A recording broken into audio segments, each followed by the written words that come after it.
ইসমাইল আলাইহিস সালাম জবের জন্য প্রস্তুতি নিলেন। মাটির মাঝে শুয়ে যাবেন। বাবা ছুরি ধারালো হাতে নিয়ে দাঁড়ায় আস। ইসমাইল আলাইহিস সালাম বাবাকে লক্ষ্য করে কয়েকটি কথা বললেন। বাবা ছুরিটাকে আর একটু ভালো করে ধার দিয়ে দাও, জবে বড় কঠিন, যেন তাড়াতাড়ি জবাই হতে পারি, আমার আল্লাহকে খুশি করতে পারি। বাবা তুমি আমার হাত পা ভালো করে বেঁধে দাও, আমি হাত পা নাড়াচাড়া করব, তোমার গায়ের মাঝে লাগবে, বেয়াদবি হবে, আমি এ বেয়াদবি করতে চাই না। আমার রক্ত তোমার গায়ে লাগুক এটাও আমি চাই না, রক্ত দেখে আমার মা উদ্বিগ্ন হয়ে যাবেন। এই জন্য ধারালো ছুরি দিয়া তাড়াতাড়ি জবাই করো, রক্ত যেন গায়ে না লাগে, হাত পা ছুটাছুটি করলে রক্ত গায়ে লাগবে, ভালো করে বেঁধে দাও। বাবা যদি কষ্ট বেশি মনে করো তোমার চোখটা তুমি বেঁধে নাও, সন্তানের চেহারার দিকে তাকায়া জবের কাজ কঠিন, তাই চোখ বেঁধে জবাই করলে কঠিনতা কিছু কমে যাবে। শেষ দিকে বললেন যদি পারো আমার গায়ের জামাটা খুলে জবাই করিও, আমার মায়ের কাছে জামাটা ফিরাইয়া দিও, আমার মা জামাটা হাতে পেয়ে প্রশান্তি অনুভব করবে। ইব্রাহিম আলাইহিস সালাম ফালাম্মা আসলামা ওয়াতাল্লাহু লিল জাবিন, বাবা ছেলে দুইজন, একজন জবাই করবে আর একজন জবাই হবে, দুইজন আল্লাহর কাছে আত্মসমর্পণ করলেন।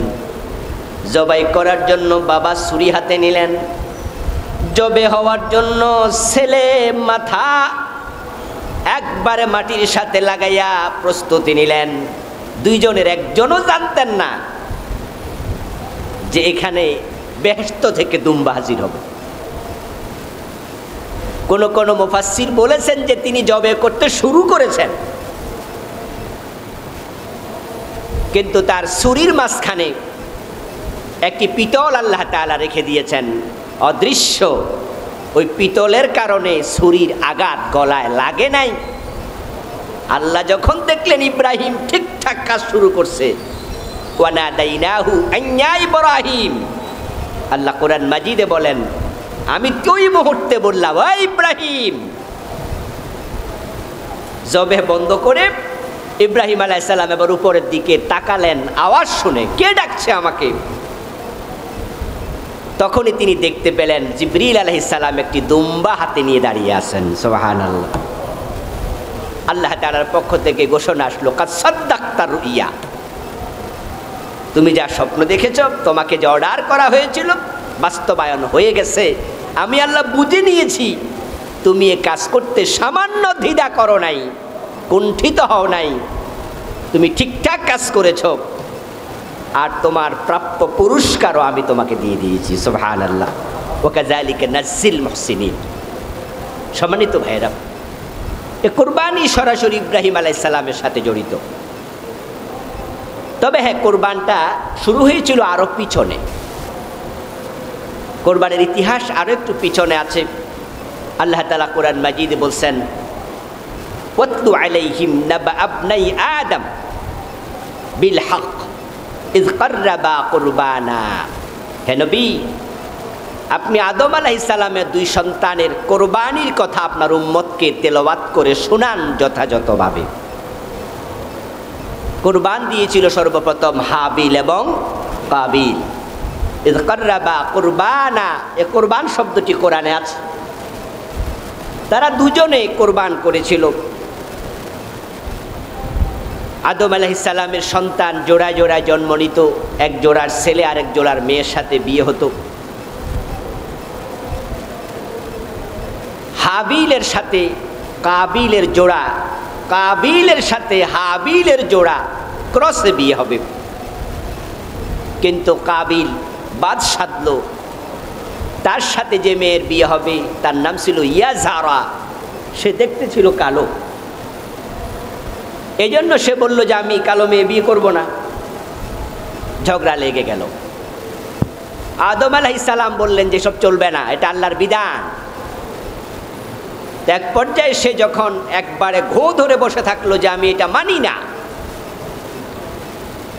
সে তার সাথে জন্ম নেয়া সুন্দরী বোন আকলিমাকে বিয়ে করতে সে ঘো ধরে থাকলো যে আমি আকলিমাকে করব, একসাথে দুনিয়া আসছি, একসাথেও থাকবো। আদম আলাইহিস সালাম বললেন এসব চলবে না। পরক্ষণে এবার তিনি বললেন তাহলে একটা কাজ করো, দুইজনই আল্লাহর রাস্তায় কিছু কোরবান করো। হাবিল উনি ছিলেন মেষের রাখাল, মেষপালক, উনি একটি মেষ কোরবান দিলেন। কাবিল ছিল কৃষক, উনি কিছু শস্য দানা কোরবান দিলেন। কোরবান মানে উৎসর্গ করা, উদহিয়া অর্থে। দুজন কোরবানি দিলেন। ফাতাকাব্বালা মিন আহাদিহিমা ওয়া লাম ইউতাকাব্বাল মিনাল আখার। আল্লাহ তাআলা কোরআনে বলেন একজনের কোরবানি কবুল হলো আর একটা কবুল হলো না। তাহলে কোরবানি যারাই দেয় সবারটা কিন্তু কবুল হয় না। এই সিস্টেমটা আজ পর্যন্ত চলমান। এই আগামী জিলহজের 10 তারিখও হাজার হাজার মানুষ কোরবান দেবে, সবারটা কি কবুল হবে? না, হবে না। তারা হতভাগ্য যারা কোরবান দিয়েছে কবুল হয়নি। তারা কাবিলের দলের লোক। কাবিল প্রথম কোরবান দিয়েছিল, হাবিল প্রথম কোরবান দিয়েছিল, কিন্তু হাবিলেরটা কবুল হয়েছে, কাবিলেরটা হয়নি। কারণটা কি? দুইজনে তো কোরবান দিয়েছে। এর কারণ হলো আল্লাহর বিধান মানার মতো মানসিকতা কাবিল লালন করেনি, কোরবান দিয়েছে। তাহলে যে মানুষগুলো আল্লাহর অন্যান্য বিধান মানার মানসিকতা লালন করে না, শুধু গরু জবাই করবে, তাদের কোরবান কবুল হবে না। এজন্য গরু জবে করার সময়, ছাগল জবে করার সময় একটা দোয়া পড়া সুন্নাহ।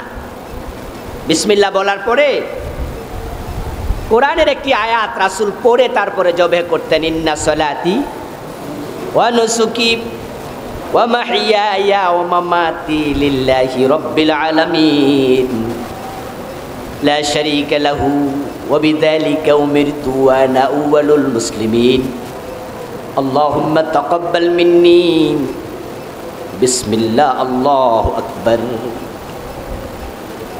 আল্লাহর নামে শুরু করতেন।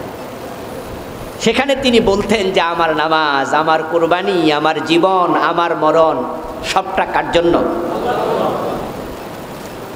তো যে বেটা পশু জবাই করছে সে আসলে বাস্তবে তার জীবনটা আল্লাহর জন্য দেয়নি। সে হলো হাবিলের মতো কোরবান দাতা, কাবিলের মতো। আর যে প্রকৃত অর্থে তার পুরাটা জীবন আল্লাহর কাছে সঁপে দেওয়ার সিদ্ধান্ত নিয়েছে, ওই ব্যক্তি পশুর গলায় ছুরি বসানোর সময় বলছে আমার সব কিছু তোমার জন্য। ওয়াবিযালিকা উমিরতু, আমি আদিষ্ট হয়ে বলছি, ওয়া আনা আউয়ালুল মুসলিমিন, আমি মুসলমানদের একজন, মুসলমানদের অগ্রগামী। আল্লাহুম্মা তাকাব্বাল মিন্নি, হে আল্লাহ এই কোরবানটা আমার পক্ষ থেকে এবার কবুল করো। আল্লাহর বিধান মানার মানসিকতা যার নাই, তার এই বক্তৃতাগুলোর কোনো অর্থ নাই। কারণ মুখে মানুষ যা বলে, আল্লাহ মুখের দিকে তাকানোর আগে কোন দিকে তাকান? অন্তরের দিকে। এখন আমাদের দেশে আমরা যারা আগামী 10 জিলহজ কোরবান দেব, সবাই কি আল্লাহর জন্য দেবে? কোরবান দেয়া ফরজ না ওয়াজিব? ওয়াজিব। কোন মাসলাক সুন্নাত বলছে, তা আমাদের ওলামায়ে হানাফ ওয়াজিব বলে, তা আমরা ওয়াজিবটাই ধরলাম, এটা সুন্নার চেয়ে আরো শক্তিশালী। এবার বলুন তো ওই দিন ফজরের নামাজটা ওয়াজিব না ফরজ? কোরবানি দাতা ফজরের নামাজ পড়ে নাই এমনও 2-4 জন আছে না নাই? কোরবানির গরু কিনতে যাইয়া জোহরের নামাজ আসরের নামাজ কাজা করে এমনও 2-4 জন আছে না নাই? হ্যাঁ, গরু কিনতে কিনতে জোহর আসর শেষ।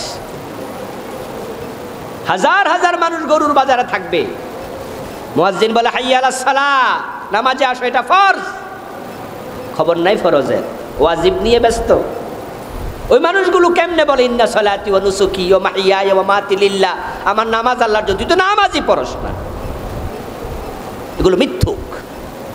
ইন্নাল্লাহা লা ইয়ানজুরু ইলা সুওয়ারিকুম ওয়া আমওয়ালিকুম ওয়ালাকিন ইয়ানজুরু ইলা কুলুবিকুম ওয়া আ'মালিকুম।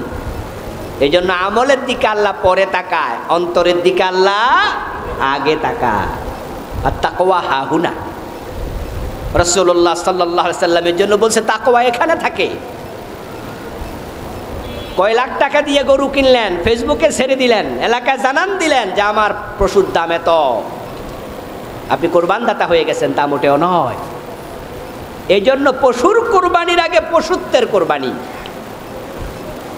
হাবিলেরটা কবুল হলো, কাবিলেরটা হলো না। আল্লাহ তাআলা এই কথাগুলো কোরআন মাজিদে নাজিল করলেন। ঘটনা ঘটেছে কত হাজার বছর আগে, আদম আলাইহিস সালামের যুগে। আর কোরআনের আয়াত বানায়া নাজিল করলেন শেষ নবীর উপরে।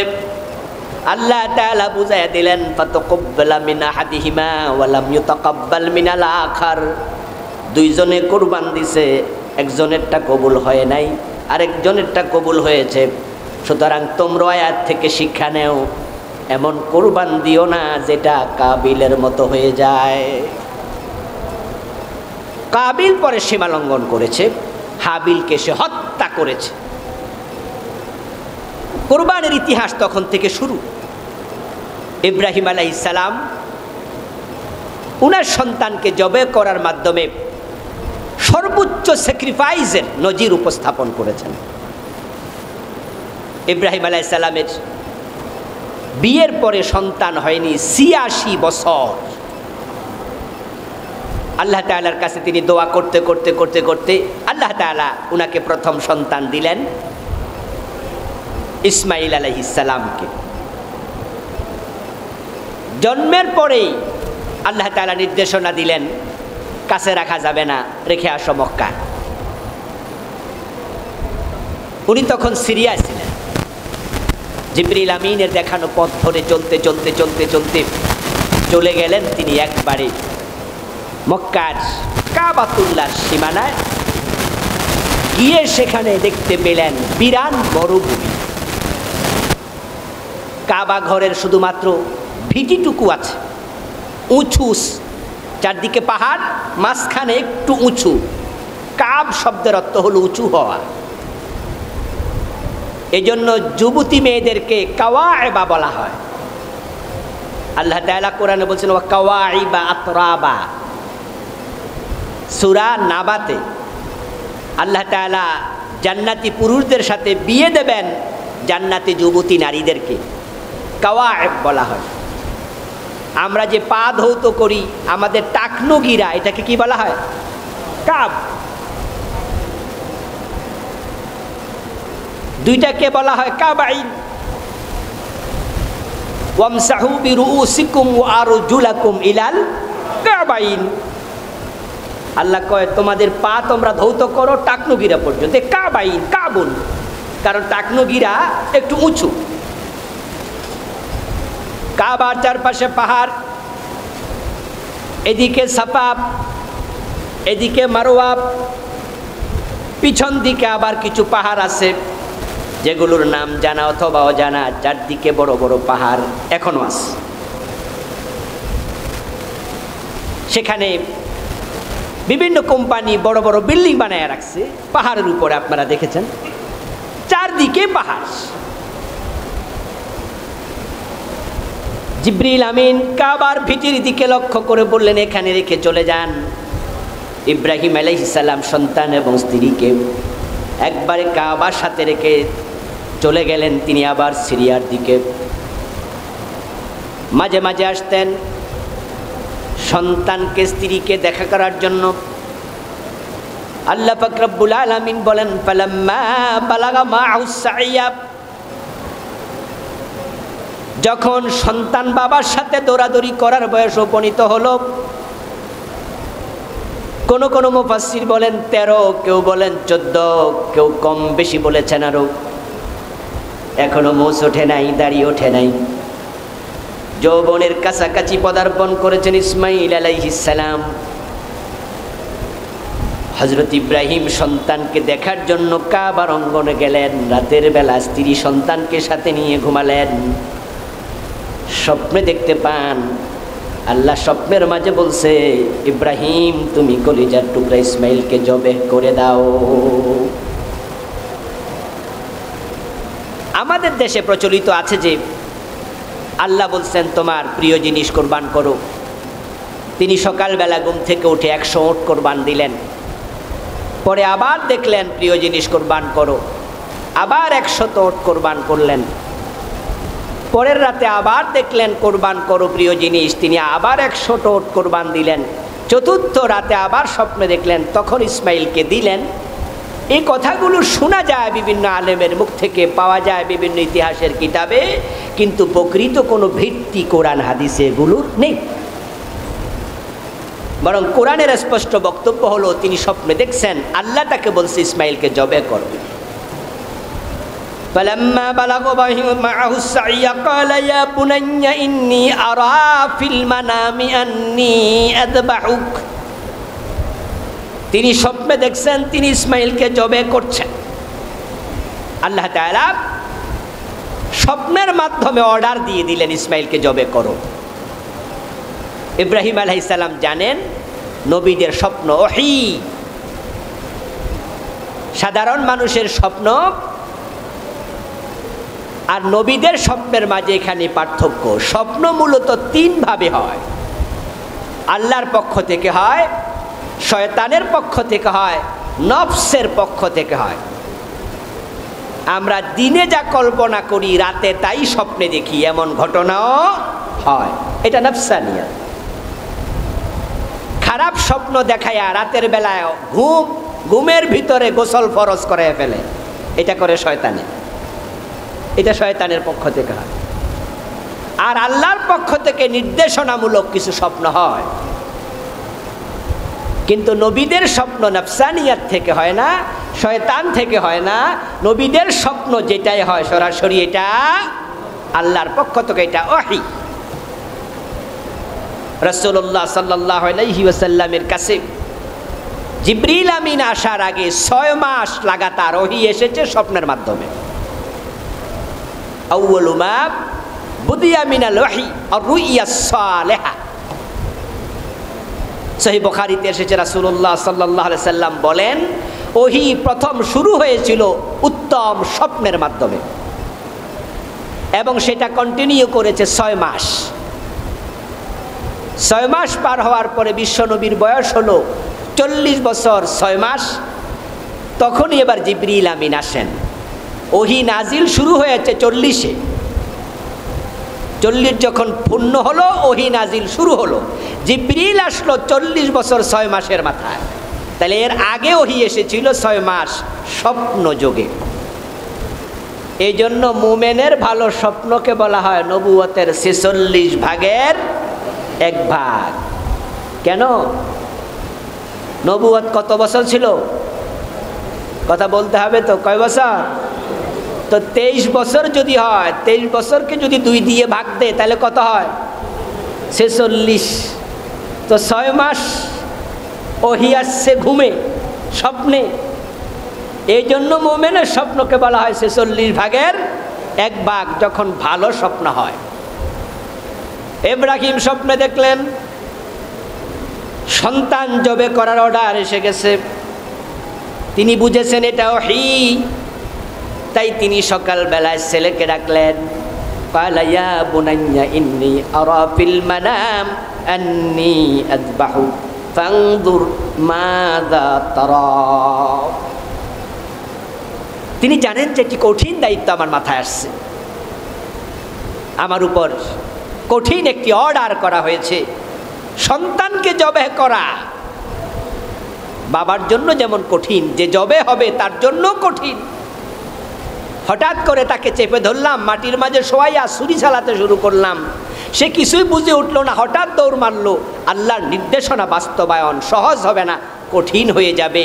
তাই তিনি ভাবলেন বরং এ বিষয়ে সন্তানের সাথে একটু পরামর্শ করি। ইব্রাহিম আলাইহিস সালাম সন্তানকে ডাকলেন, ইয়া বুনাইয়া, হে আমার কলিজার টুকরা ছেলে, ইন্নী আরা ফিল মানাম, আমি স্বপ্নে দেখেছি, আযবাহুকা, আমি তোমাকে জবে করছি। ইন্নী আরা ফিল মানাম, ইন্নী তাকিদ দিয়ে বললেন নিশ্চয়ই স্বপ্নে দেখেছি। পরে আবার আরেক তাকিদ, আন্নী আযবাহুক, নিশ্চয় তোমাকে জবে করছি। এর মানে স্বপ্ন দেখার মাঝে সন্দেহ নাই, আমি যে জবে করেছি তার মাঝেও সন্দেহ নাই। দুটি তাকিদ একসাথে দিলেন। এখন আমি তোমার কাছে জানতে চাচ্ছি, ফাংজুর মাযা তারা, তোমার অভিব্যক্তি কি, তুমি একটু আমাকে জানাও। পৃথিবীর সর্বশ্রেষ্ঠ সংলাপ, বাবা ছেলে জবাই করবে, তার গল্প হচ্ছে। যেমন বাবা তেমন ছেলে। স্বপ্নের কথা শোনার সাথে সাথে যে আমি আমার মায়ের সাথে একটু পরামর্শ করে নিই, অথবা বাবা একটু আগামী দিন জানাবো, একটু চিন্তা ভাবনা করি, এই জাতীয় কোনো আর্গুমেন্ট উপস্থাপন না করে ইসমাঈল আলাইহিস সালাম সাথে সাথে জবাব দিলেন, ইয়া আবাতি ফাআল মা তুমার সাতাজিদুনি ইনশাআল্লাহু মিনাস সাবিরিন। হে আমার প্রিয় পিতা। বাবা বলে ইয়া বুনাইয়া, ইয়া ইবনি বলে নাই, ইবনুন মানে ছেলে, হে আমার ছেলে এটা বলেন না, ইয়া বুনাইয়া। বুনাইয়া হলো আদরের ডাক, ও কলিজার টুকরা ছেলে। জবাবে ছেলে ইয়া আবি বলে নাই, আবুন মানি পিতা। এভাবে না বলে বলছি ইয়া আবাতি, আবাতি মানে হে কলিজার টুকরা পিতা। দুজন দুজনকে কতটা ভালোবাসে শব্দের মাধ্যমে প্রমাণ। ও আমার প্রিয় পিতা, কলিজার টুকরা পিতা, ইফআল মা তুমার, আপনি স্বপ্নে যা দেখেছেন তা করুন, এটা বলে নাই, বরং বলছে আপনাকে যে আদেশ করা হয়েছে। তাহলে ও নবীর স্বপ্ন ওহী, এটা ছেলেও ছোট্ট মানুষ কিন্তু বোঝে। বাপকা বেটা, আপনাকে যে আদেশ করা হয়েছে, আমি ইসমাঈলের পক্ষ থেকে আপনার প্রতি আমার অভিব্যক্তি হলো আপনি আদেশ পালন করুন, আমাকে ধৈর্যশীলদের একজন পাবেন। সুবহানাল্লাহ। আমি ধৈর্যশীল হব এটা বলেননি। কি চমৎকার শব্দ প্রয়োগ! এই কথার মাঝে একটু আমিত্বের প্রকাশ হতে পারে। এই জন্য ইসমাঈল বলছেন, ইয়া আবাতি ফাআল মা তুমার সাতাজিদুনি ইনশাআল্লাহ। শব্দ কি বলছে? ইনশা। ক্রেডিট আমার না, ক্রেডিট কার? আল্লাহ চাহে তো, এই চাওয়াটা আল্লাহ। আমি যে আপনাকে বলছি আপনি করুন আল্লাহর আদেশ পালন, আল্লাহ চাহে তো। সাতাজিদুনি ইনশাআল্লাহু মিনাস সাবিরিন। সাবিরিন শব্দটা বহুবচন। ইসমাঈল আলাইহিস সালাম ইঙ্গিত করলেন আল্লাহর রাস্তায় জীবন উৎসর্গকারী আমি একা নই, এরকম ধৈর্যশীল আরো ছিল, আমি তাদের একজন হব ইনশাআল্লাহ। আমি একাই ধৈর্যশীল, এই কথার মাঝে একটু আমিত্ব আছে। এই জন্য তিনি আমিত্বের স্যাক্রিফাইস করলেন, যে আল্লাহর জন্য যারা ধৈর্যশীল হয় আমি তাদের একজন হব ইনশাআল্লাহ। বাবা রাজি জবে করতে, ছেলে রাজি জবে হতে, কি চমৎকার সুন্নাহ আমাদের মাঝে আসলো। ওয়াতারাকনা আলাইহি ফিল আখিরিন, ওয়াতারাকনা আলাইহি ফিল আখিরিন। আল্লাহ পাক রব্বুল আলামিন বলছে, এই সিস্টেমটা আমি চালু রেখে দিলাম। ইব্রাহিম আলাইহিস সালামের পর থেকে এটা চলবে কিয়ামত পর্যন্ত। আজকে যদি আল্লাহর জন্য ইব্রাহিমের মতো কিছু বাবা তৈরি হতো, ইসমাঈলের মতো কিছু সন্তান তৈরি হতো, যারা আল্লাহকে খুশি করার জন্য নিজের ছেলেকে পর্যন্ত আল্লাহর রাস্তায় উৎসর্গ করবে, আল্লাহকে খুশি করার জন্য ছেলেরা নিজেরা আল্লাহর রাস্তায় জীবন দেবে। যদি জীবন দেওয়ার মতো লোক তৈরি হয়ে যেত, বদরের ফেরেশতাদের মতো মুসলমানের দুর্দিনে আবার আসমান থেকে ফেরেশতা নাজিল হতো। পৃথিবীর দেশে দেশে মুসলমান মায়ের খাওয়া লাগতো না। এই করোনা আমাদের বাঁচাইয়া দিছে। এই করোনা না থাকলে ইয়ামানে, সিরিয়া যেভাবে মরতেছিল, এর মাঝে আরো হাজার হাজার মরে যেত। ইয়ামানে যারা মরে তারাও মুসলমান, সিরিয়া যারা মরে তারাও মুসলমান। এইভাবে পৃথিবীর আরো কত দেশে মুসলমান মরতো। এই কাশ্মীরে মরতো, এই আফগানিস্তানে মরতো, এই করোনার ভিতরেও কিন্তু আফগানিস্তানে দ্বিতীয় দফা হামলা হয়ে গেছে। জো বাইডেন ক্ষমতা আসার পরে এই দ্বিতীয় দফা বোম্বিং করেছে এই করোনার ভিতরেও। এই করোনা না আসলে মুসলমান মরতো কয়েক লাখ, কিন্তু আল্লাহর মেহেরবানি করোনার উসিলায় আমরা মোটামুটি সেফ জোনে আছি। বরং করোনা আইসা মারতেছে কাফেরদেরকে বেশি, ঠিক কি না? আল্লাহর গজব এটা, এটা আমরা শুরুতে বলেছি, এটা আল্লাহর গজব। আমাদের ফিরে আসতে হবে, তওবা করতে হবে। এই ভ্যাকসিন দিয়ে বাঁচা যাবে না, এগুলো জাস্ট মাধ্যম, ওসিলা, আর কিচ্ছু না। আপনারা দেখেছেন চিকিৎসা বিজ্ঞানীরা বলছে করোনা রূপ চেঞ্জ করে, চরিত্র চেঞ্জ করে। এটার এক এক জায়গায় এক এক নাম। ভারত থেকে বের হয়েছে, এটার নাম নাকি কি ডেল্টা। কয়দিন পরে পপুলার আইব। ডেল্টা কোম্পানির নাম শুনছেন না? এখন ডেল্টা ভেরিয়েন্ট, নতুন করে আরেকটা আসবে, পরে আরেকটা আসবে। কয়টারে মোকাবেলা করবা? মোকাবেলা সম্ভব নয়। আল্লাহর গজব থেকে বাঁচতে হলে আল্লাহর রহমত দরকার আছে না নাই? এই জন্য রহমত পাওয়ার উপযোগী হও। এগুলো মোকাবেলা হয় না, শব্দের অপব্যবহার।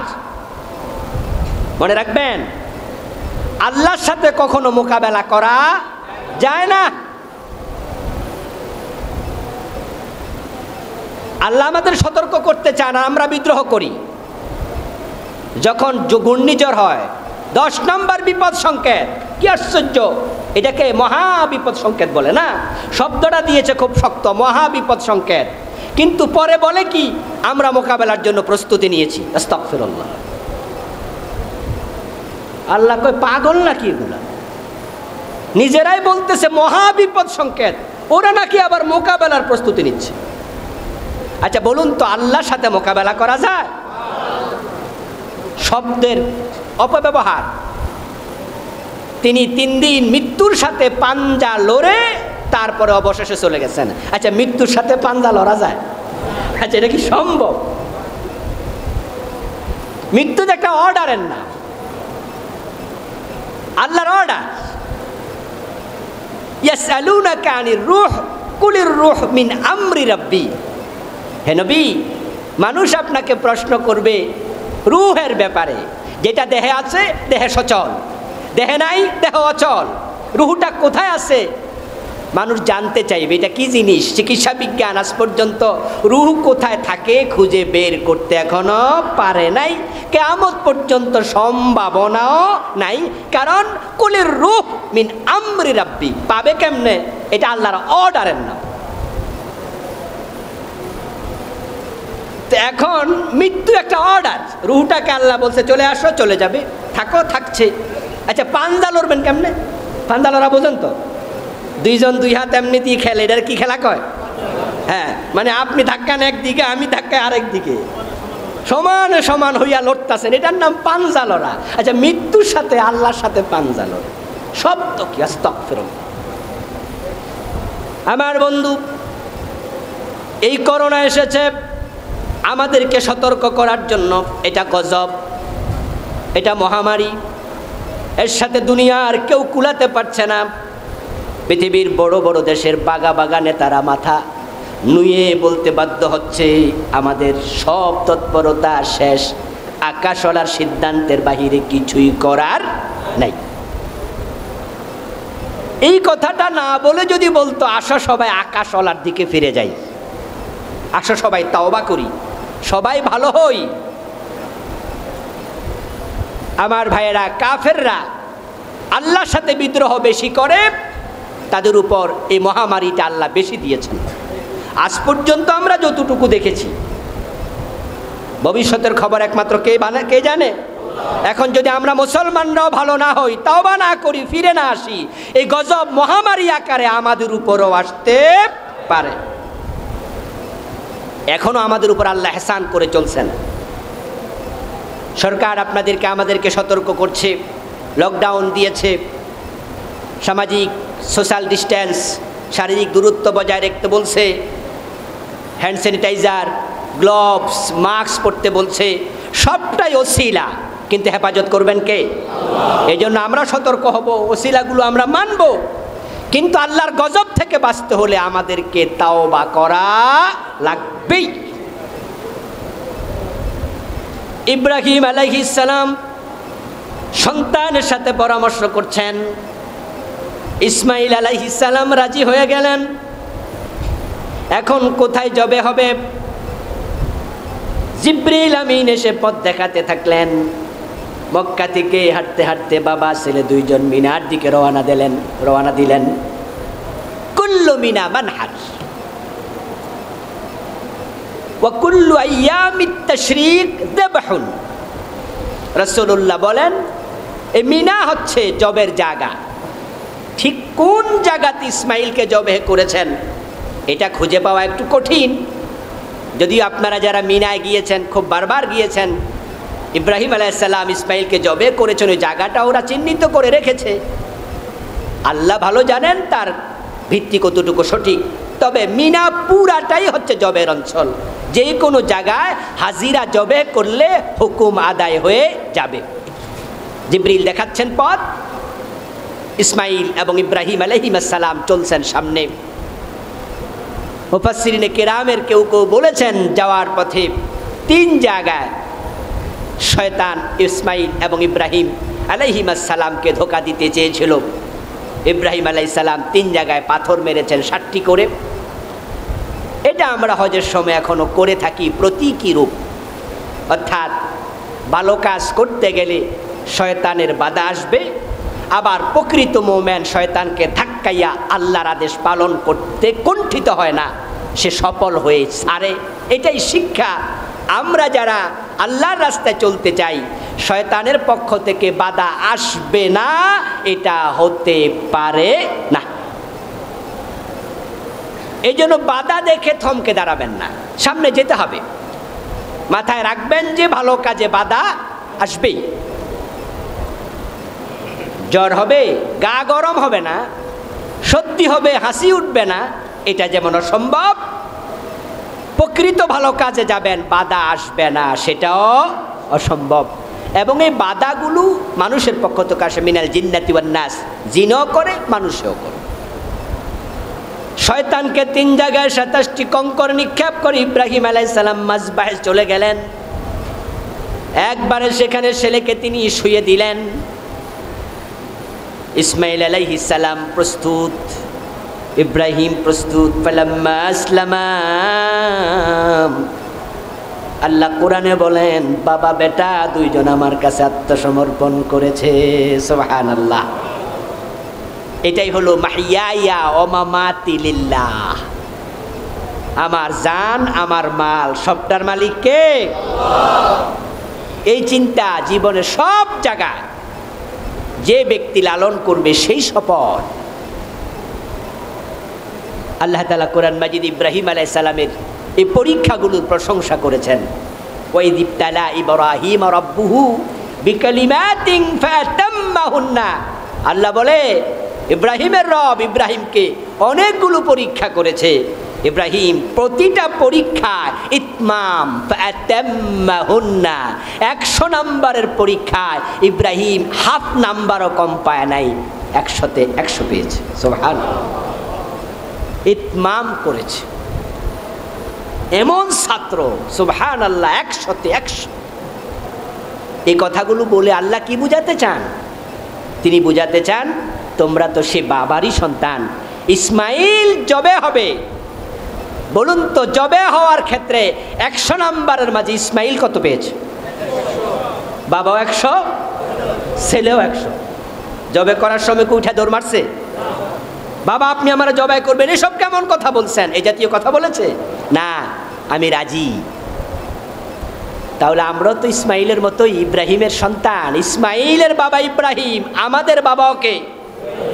তা আমরা 100 না পাই, কমপক্ষে তো 60 পাওয়া উচিত নাকি? ফার্স্ট ক্লাস তো পাওয়া উচিত, সেকেন্ড ক্লাস। 33-এর কম পাইলে কি হয়? 33-এর কম পেলে তো ফেল। তো বাবা পাইছে 100, ভাই পাইছে 100, ওই বাবার সন্তান আমরা ফেল করছি অনেকে। তাহলে এমন বাবার সন্তান হওয়ার মাঝে কোনো সফলতা নাই। এই জন্য আল্লাহ কথাগুলো উল্লেখ করছেন আমাদের সাথে আলোচনা করে বুঝাচ্ছেন তোমাদেরকেও পাশ করতে হবে, ভালো পাশ করতে হবে। ইসমাইল আলাইহিস সালাম প্রস্তুত। আল্লামা মুফতি মোহাম্মদ শাফি রাহিমাহুল্লাহ তাফসিরে মারিফুল কোরআনের লেখক, উনি তার তাফসিরে লিখেন, মুফাসসিরিনে কেরামের কেউ কেউ বলেছেন ইসমাইল আলাইহিস সালাম জবের জন্য প্রস্তুতি নিলেন। মাটির মাঝে শুয়ে যাবেন, বাবা ছুরি ধারালো হাতে নিয়ে দাঁড়ায় আস। ইসমাইল আলাইহিস সালাম বাবাকে লক্ষ্য করে কয়েকটি কথা বললেন। বাবা ছুরিটাকে আর একটু ভালো করে ধার দিয়ে দাও, জবে বড় কঠিন, যেন তাড়াতাড়ি জবাই হতে পারি, আমার আল্লাহকে খুশি করতে পারি। বাবা তুমি আমার হাত পা ভালো করে বেঁধে দাও, আমি হাত পা নাড়াচাড়া করব, তোমার গায়ের মাঝে লাগবে, বেয়াদবি হবে, আমি এ বেয়াদবি করতে চাই না। আমার রক্ত তোমার গায়ে লাগুক এটাও আমি চাই না, রক্ত দেখে আমার মা উদ্বিগ্ন হয়ে যাবেন। এই জন্য ধারালো ছুরি দিয়া তাড়াতাড়ি জবাই করো, রক্ত যেন গায়ে না লাগে, হাত পা ছুটাছুটি করলে রক্ত গায়ে লাগবে, ভালো করে বেঁধে দাও। বাবা যদি কষ্ট বেশি মনে করো তোমার চোখটা তুমি বেঁধে নাও, সন্তানের চেহারার দিকে তাকায়া জবের কাজ কঠিন, তাই চোখ বেঁধে জবাই করলে কঠিনতা কিছু কমে যাবে। শেষ দিকে বললেন যদি পারো আমার গায়ের জামাটা খুলে জবাই করিও, আমার মায়ের কাছে জামাটা ফিরাইয়া দিও, আমার মা জামাটা হাতে পেয়ে প্রশান্তি অনুভব করবে। আমার মায়ের কাছে আমার জামাটা ফিরিয়ে দিও, আমার মায়ের তো আমি একমাত্র সন্তান, আমার জামাটা দেখে আমাকে স্মরণ করবে, একটু বুকে জড়াইয়া ধরিয়া একটু প্রশান্তি পাবে। বাবার সামনে সন্তানের এই কথাগুলো বাবাকে কতটা কষ্ট দেয়, কিন্তু ইব্রাহিম আলাইহিস সালাম চুল পরিমাণ সিদ্ধান্ত থেকে সরেন নাই, শুয়ে দিলেন।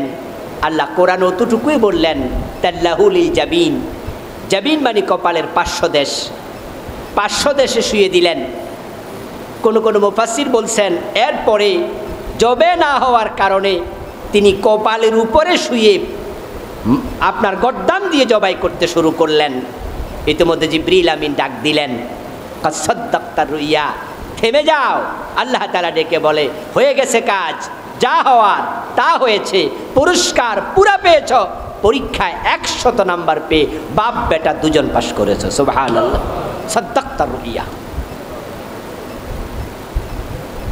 ওয়াফাদাইনাহু বিযিবহিন আযীম, জিবরিল আমিন দাঁড়িয়ে আছেন হাতের মাঝে মহা একটি জবে নিয়ে, জান্নাতি একটি মেষ নিয়ে। কোনো কোনো মুফাসসির বলেছেন এটা সেই মেষ যেটা হাবিল জবে দিয়েছিল। হাবিল কাবিল যেটা আমরা শুরুতে বলেছি তারা যে কুরবান দিয়েছিল, ওই মেষটাকে আল্লাহ তাআলা জান্নাতে রেখে দিয়েছিলেন। এটাকেই আজকে ইব্রাহিম আলাইহিস সালামের কাছে পাঠিয়েছেন, ইসমাইলের পরিবর্তে পাঠিয়ে বললেন এটাকে জবাই করো, এটাকে জবাই করলেই তোমার ইসমাইলের জবে হয়ে যাবে। সুবহানাল্লাহ। ওয়া তারাকনা আলাইহি ফিল আখিরিন, এই সিস্টেম চলছে লিকুল্লি উম্মাতিন জাআলনা মানসাকা। আল্লাহ তাআলা কোরআনের এক আয়াতে বলেন এই সিস্টেমটা আমি ইব্রাহিমের পরে পৃথিবীর সব উম্মাতের জন্য চালু রেখেছিলাম। এটা চালু রেখেছেন ইহুদিদের মাঝে, চালু ছিল খ্রিস্টানদের মাঝে, চালু আছে মুসলমানদের মাঝে। এখন ইব্রাহিমী চিন্তা লালন করেই আমাদের জবেহ করতে হবে। ইনশাআল্লাহ আমরা আগামী 10 তারিখে এই কাজটা করব। এখন এটা আল্লাহর কাছে কবুল হওয়ার জন্য কতিপয় শারায়েত আছে, আমরা সেই শারায়েতগুলো আপনাদের সম্মুখে তুলে ধরব। কারণ সকলের কোরবানি কবুল হবে না, কোরবানি কবুল হওয়ার জন্য কিছু শর্ত আছে। 1 নাম্বার শর্ত হলো ইখলাস। যদি আমরা ইখলাস না রাখি, কোরবানির রক্ত, কোরবানির মাংস কোনোটাই আল্লাহর কাছে যাবে না। লা ইয়ানালাল্লাহু লুহুমুহা ওয়ালা দিমাউহা ওয়ালাকিন ইয়ানালুহুত তাকওয়া মিনকুম। আল্লাহ তাআলা বলেন 15 মনোজনের পশু জবে করেছ, 13 মনোজন 11 লাখ টাকা দাম চেয়েছে, 15 মনের বেশি ওজন 15 লাখ টাকা দাম হেঁকেছে। হয়তো দেখা যাবে কালবাদে পশু কোরবানির আগে আল্লাহর কোনো বান্দা কিনে নিয়েছে, বিশাল বড় গরু জবাই করলো। আল্লাহ বলেন ওই গরুর মাংস এক টুকরো আল্লাহর কাছে যাবে না। লাইয়ানালাল্লাহ লুহুমুহা, যাবে না সামান্য মাংস। ওয়ালা দামাউহা, জবে করেছ রক্ত ঝরেছে মাটিতে পড়ে গেছে, ওই রক্ত আল্লাহর কাছে যাবে না। তাহলে জবাই করলে লাভ হলো কি? মাংস পেট পুড়ে তোমরা খেলে, ফ্রিজে রাখলে 6 মাস লাগাতার খেলে, না জায়েজ নয়, জায়েজ আছে, কোরবানি বাতিল হবে না। যদি কেউ কোরবানির মাংস পুরাটাও খেয়ে নেয় আপত্তি নাই, তবে যদি গরিব গোরাবাকে দেয় সেটা উত্তম, সেটা সাদাকা, সেটা সওয়াব। তো তুমি জবাই করলে, তুমি খেলে, আল্লাহ মাংস পেল না, রক্ত পেল না, তো জবাই করলে এত সওয়াব আল্লাহ কেন দেবেন? আল্লাহ বলেন ওয়ালাকিন ইয়ানালুহুত তাকওয়া মিনকুম, তোমাদের পশু জবাই করার সময় মনে যদি আল্লাহর ভয় থাকে, আল্লাহর কাছে সেটাই শুধু পৌঁছবে। একটা জিনিস আল্লাহ চান, তোমার অন্তরটা আল্লাহর জন্য নিবেদিত করলে কিনা, পশুর সাথে পশুত্বকে জবাই করলে কিনা। এই জন্য যদি আল্লাহর কাছে সেটা পৌঁছাতে চান, 1 নাম্বার ইখলাস। সুনাম সুখ্যাতি লাভের মানসিকতা পরিহার করলে ইখলাস আসবে। ট্র্যাডিশনাল কোরবানি দেওয়ার চিন্তা ত্যাগ করলে ইখলাস আসবে। আমার বাবা কোরবান দিছে, দাদা দিছে, আমি দেব না, এটা হলো ঐতিহ্যগত কোরবানি। কোরবান দেব না, বাচ্চা কাচ্চা মানুষের দুয়ারে যাবে ঈদের দিন, এটা হচ্ছে লোক দেখানো কোরবানি। 5 লাখ টাকা দিয়ে দিছি, সবাই জানবে, এটা হলো সুনামের কোরবানি। এই জাতীয় কোরবানি দাতা আছে না নাই? সংখ্যায় খুব কম, এটাই বেশি। এই জন্য আমরা বলি যখন যারা শরীকে কোরবান দেয়, বেনামাজির সাথে যেন না দেয়। হুজুর হবে না দিলে, আমরা বলি হবে, তবে এই জন্যই দিবেন না কারণ যে ফরজ সারে ওয়াজিব ধরে, বুঝতে হবে ডাল মে কুচ কালা। ফরজের গুরুত্ব নাই, ওয়াজিব নিয়ে ব্যস্ত, বুঝতে হবে সে আল্লাহর সন্তোষের জন্য কোরবান দিচ্ছে না। এই জন্য কোরবানি দাতা ইখলাসওয়ালা হবে, অসুস্থ প্রতিযোগিতা বাদ দিতে হবে। আল্লাহকে খুশি করার জন্য এবার যেটা করা দরকার আমি মনে করি সেটা হলো কোরবানি ওয়াজিব। ওয়াজিব আদায় হওয়ার জন্য যতটুকু দরকার ততটুকু রেখে আপনি যে বাজেট স্বাভাবিকত সব সময় রাখেন, ওই বাজেটে কোরবানি ওয়াজিব হওয়ার জন্য যতটুকু অতটুকু বা সামান্য বাড়ালেন, বাকি একটা বড় অংশ গরিবের জন্য রেখে দেবেন। কারণ এইবার লকডাউনের কারণে চাল পর্যন্ত কিনতে পারে না এমন গরিব লোক সমাজে আছে কিনা খবর নেন। ডানে বামে দেখেন কত লোক আছে চালও কিনতে পারতেছে না। খবরে দেখা যায় লাইন ধরে দাঁড়ায় আছে, ভাত দেবে ভাত। আচ্ছা আপনারা আমার সামনে যারা আছেন বলুন তো, রাস্তায় যদি কেউ 10 মণ মাংস রান্না ভাত আয় না, সেখানে বলে যে আসেন জুমার পরে রাস্তায় যান দেয়া হবে, আপনারা কয়জন যাবেন? ধাক্কাইলেও তো যাবেন না।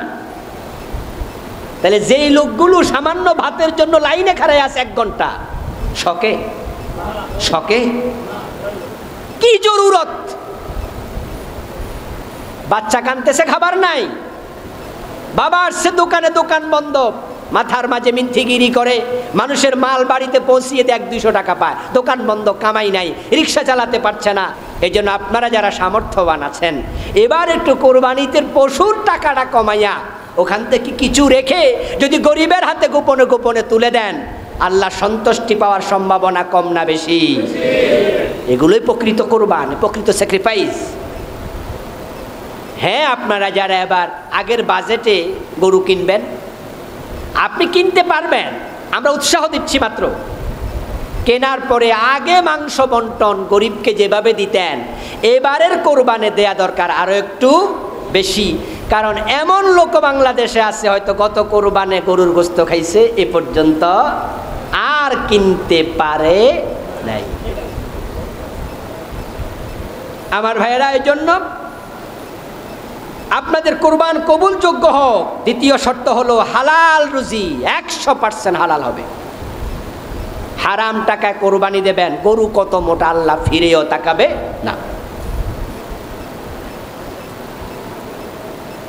শরীকে কোরবানি যদি দেন তাহলে ভালো মানুষকে সঙ্গী বানাবেন। ইতোমধ্যে মিডিয়ায় আপনারা অনেকে শুনেছেন যে যারা হারাম খায় তাদের সাথে কোরবান দিলে অসুবিধা নাই, এই জাতীয় কিছু বক্তৃতা আমিও দেখেছি। আমি বিনয়ের সাথে দ্বিমত পোষণ করছি। কারণ হলো আল্লাহ তাআলা কোরআনে বলছেন কুনু মা'আস সাদিকিন, তোমরা কাদের সঙ্গী হবে? কথা বলেন না কেন? খারাপ দেন না ভালো দেন? আল্লাহর এটা অর্ডার, এটা কি নফল না ফরজ? তা আপনি বেনামাজি সঙ্গী হলেন কেন? আমাদের কয়েকজন আলেমকে আমি বলতে শুনেছি যে কোরবান হচ্ছে প্রত্যেকের ইন্ডিভিজুয়াল, আলাদা আলাদা। আরেক বেটা নামাজ পড়ে না, আরেক বেটা সুদ খায়, 7 জনে কোরবান দিলাম, আমারটা তো হালাল, তো আমারটা বাতিল হবে কেন? ওনারা এই কথাগুলো বলেছেন, এটা ওনাদের ব্যক্তিগত ব্যাপার, বলুন, কিন্তু আমি তার পুরা উল্টা বলছি। আচ্ছা বলুন তো, সুদখোরের সাথে কোরবান দিতে আপনি বাধ্য? আপনি ঠেকায় পড়ছেন?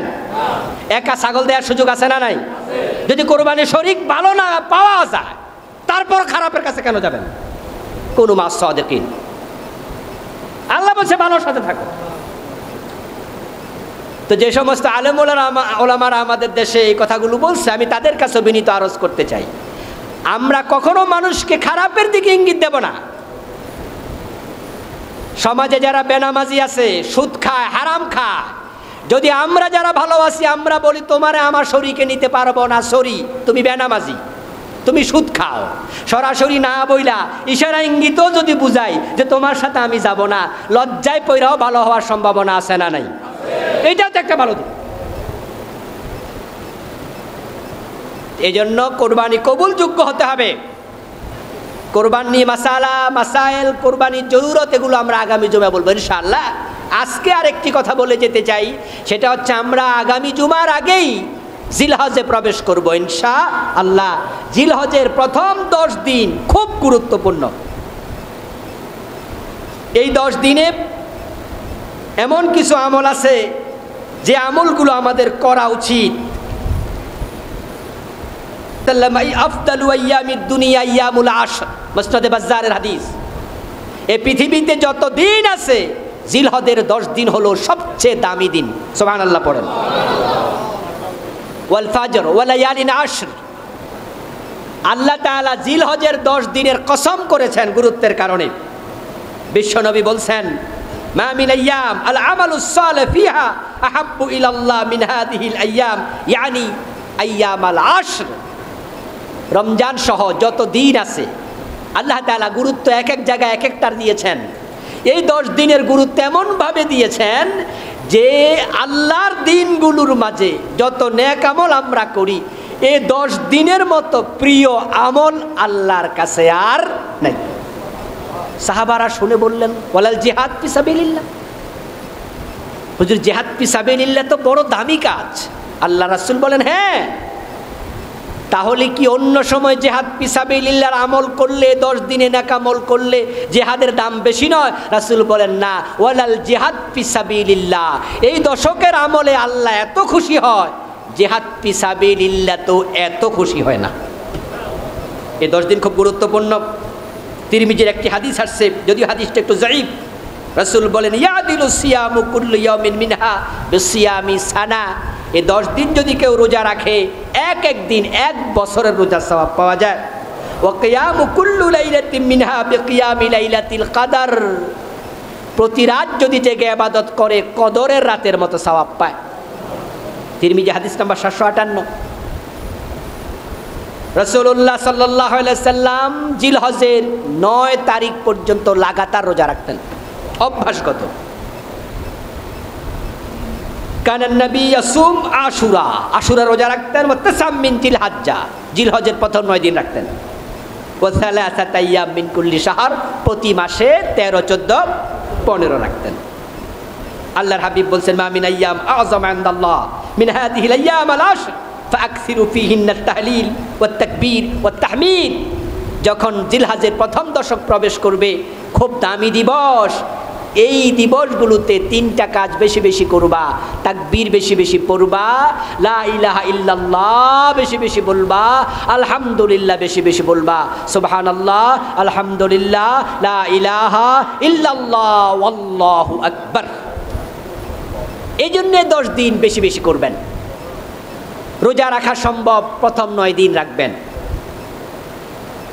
হযরত আবু হুরায়রা, হযরত ইবনে ওমর রাদিয়াল্লাহু তাআলা আনহুমা জিলহজের চাঁদ ওঠার পর থেকে প্রথম 10 দিন বাজারে যদি যেতেন, বাজার জোরে জোরে তাকবীর পড়তেন। ইয়াখরুজান ইলা সুক ফি আইয়ামিল আশরি ইউকাব্বিরান ফায়ুকাব্বিরুন নাস বিতাকবীরিহিমা। এত জোরে জোরে বাজারে ঢুকে তাকবীর পড়তেন, বাজারের দোকানদাররা, কাস্টমারেরা তাদের সাথে তাকবীর পড়া শুরু করে দিত। এটা তাকবীরে মুতলাক। আমরা আইয়ামে তাশরিকে পড়ি 9 তারিখ থেকে 13 তারিখ আসর পর্যন্ত। 9 তারিখ ফজর থেকে ফরজ নামাজের পরে সালাম ফিরাইয়া তাকবীর বলা জোরে জোরে, এটা উলামায়ে হানাফ বলছেন ওয়াজিব, অন্যান্য মাসলাকে তারা বলেছেন সুন্নাহ।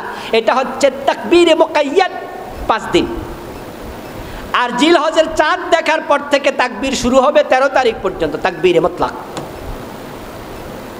এবং যারা কোরবানি করবেন তারা চাঁদ দেখার পর থেকে কোরবান পর্যন্ত নখ এবং চুল কাটবেন না। রাসূল সাল্লাল্লাহু আলাইহি ওয়াসাল্লাম বলেছেন মান আরাদা আন ইউদাহিয়া ফালা ইয়ামাসসা আসফারিহি ওয়ালা মিন শারি। যে ব্যক্তি কোরবানি করার ইরাদা করেছে জিলহজের চাঁদ ওঠার পর থেকে কোরবান পর্যন্ত, হাত্তা ইউদাহিয়া, জবে পর্যন্ত মোষ কাটবে না, দাড়ি কাটবে না, নখ কাটবে না, চুল কাটবে না, পশম ধরবে না। এই ওসিলা কমপক্ষে যারা দাড়ি নেই তারা দাড়ি রেখে দেবে। কথা বোঝেন নাই? 10 দিন যদি না কাটে তাহলে দাড়ি বড় হয়ে যাবে তো। এই ওসিলা রেখে দেন। যারা কোরবান করবে তারা দাড়ি রেখে দেবে। আমরা যারা দাড়ি রেখেছি আমরা দাড়ি আর ছোট করব না, কাটবো না, এটা রাসূলের সুন্নাহ। আল্লাহ তাআলা এই বিষয়গুলো মাথায় রেখে আমাদেরকে ঈদুল আজহা উদযাপনের তৌফিক দান করুন, বলি আমিন।